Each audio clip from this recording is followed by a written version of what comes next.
Hi guys, White Witch 110 here.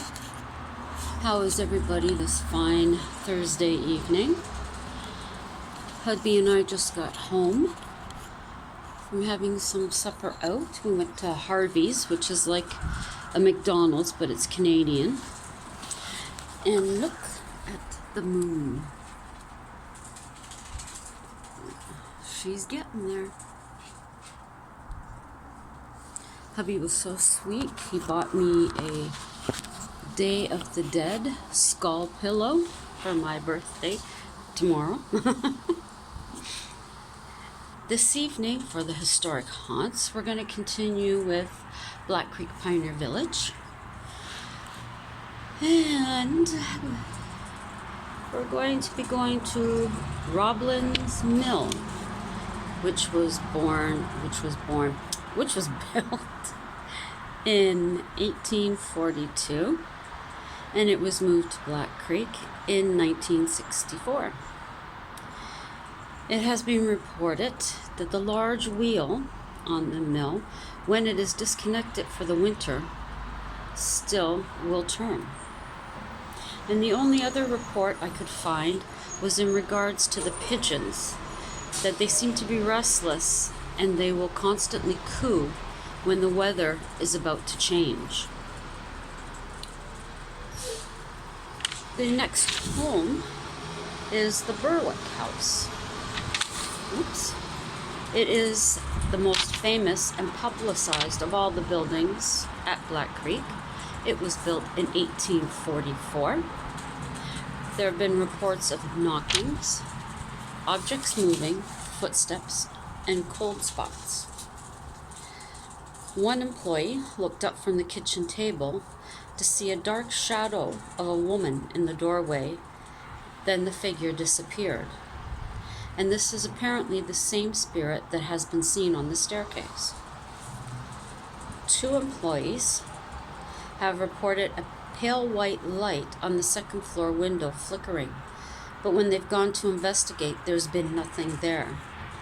But there has been seen a dark figure that crosses in front of the bedrooms and then vanishes.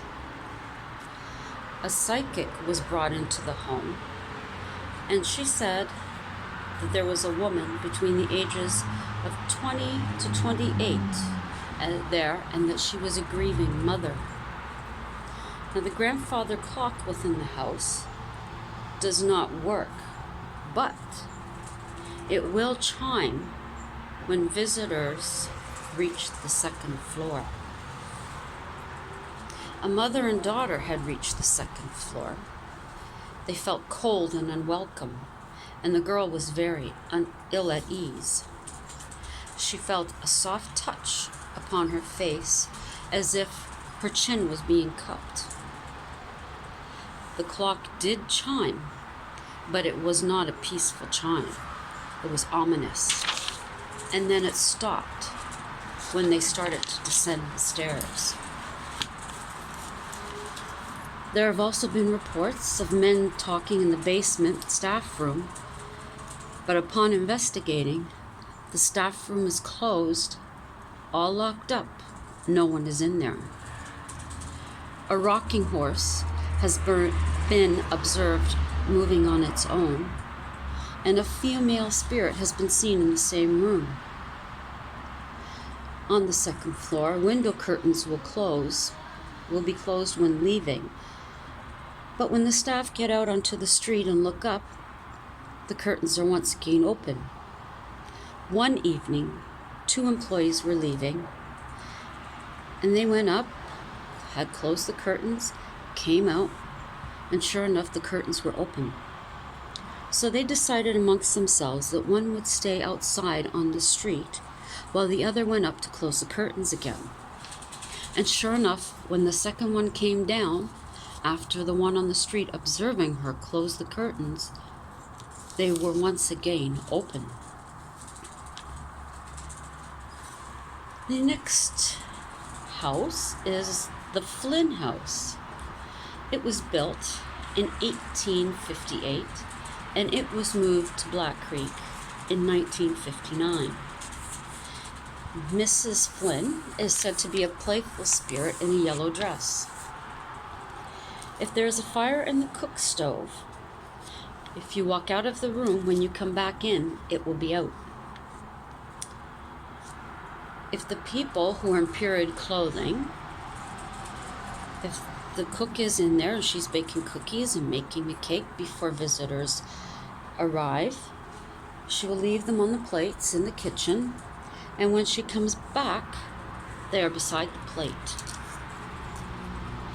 Now, a gentleman who delivers the firewood would come up the back towards the kitchen, and on numerous occasions, he can hear the bolt being slid across the door so that he can't enter. It is said that Mrs. Flynn dislikes men. The gentleman will go around to the employee at the front of the home, explain what has happened.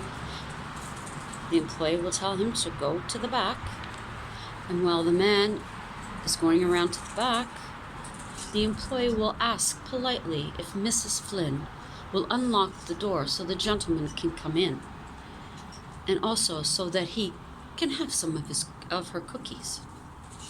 And inevitably, as the gentleman is walking up the path, he can hear the bolt being slid to open the door. There was a new guard on duty, and at 4 a.m. in the garden, he noticed a figure in a yellow dress.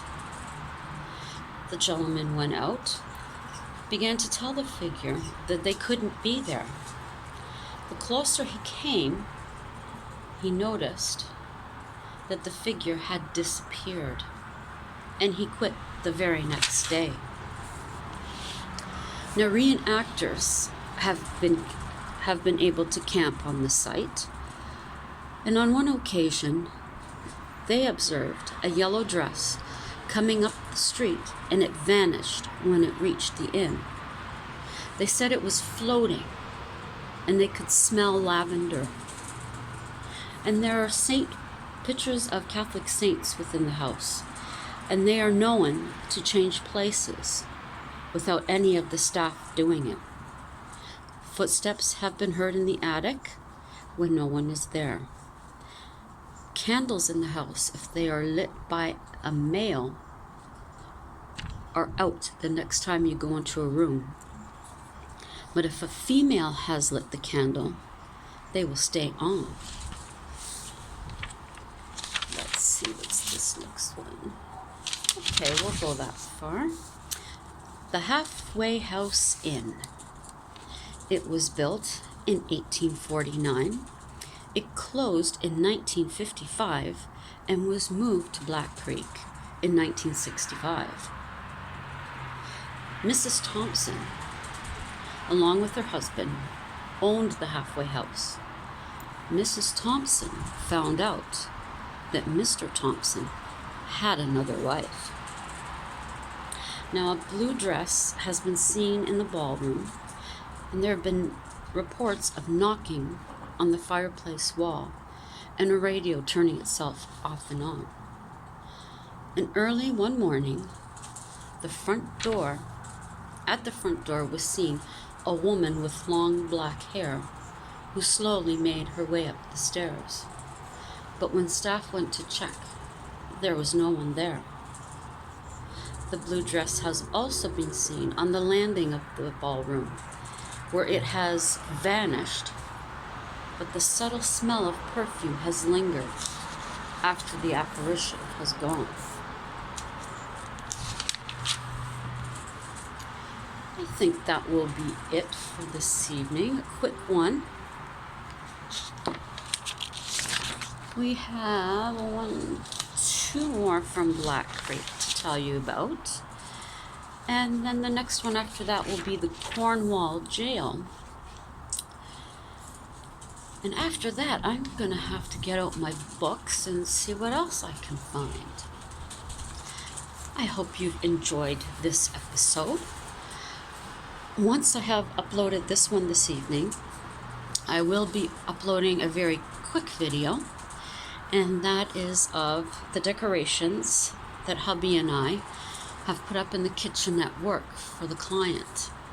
I'm very pleased with how it turned out, and it looks exactly how I had imagined. I may also be reading a couple more of my writings very soon, so I hope you'll look forward to that. And that's all. But I would like to give a shout out. Where did my paper go? I thought I was organized. Obviously I'm not. Okay, 3 shout outs this evening. The first person I'd like to give a shout out is to Midlife Maman. This woman and her husband are a hoot. They take you around town. There's also some crafting done, which I find is pretty cool. But you have to watch. You have to watch them. They are so cool. I believe it's Tracy and Dan. Tracy, no. Maman, don't kill me if I got your name wrong. I'm so bad with names. But I'm pretty sure Dan is the husband. I'm horrible with names. But anyways, really cool and definitely worth giving a check out.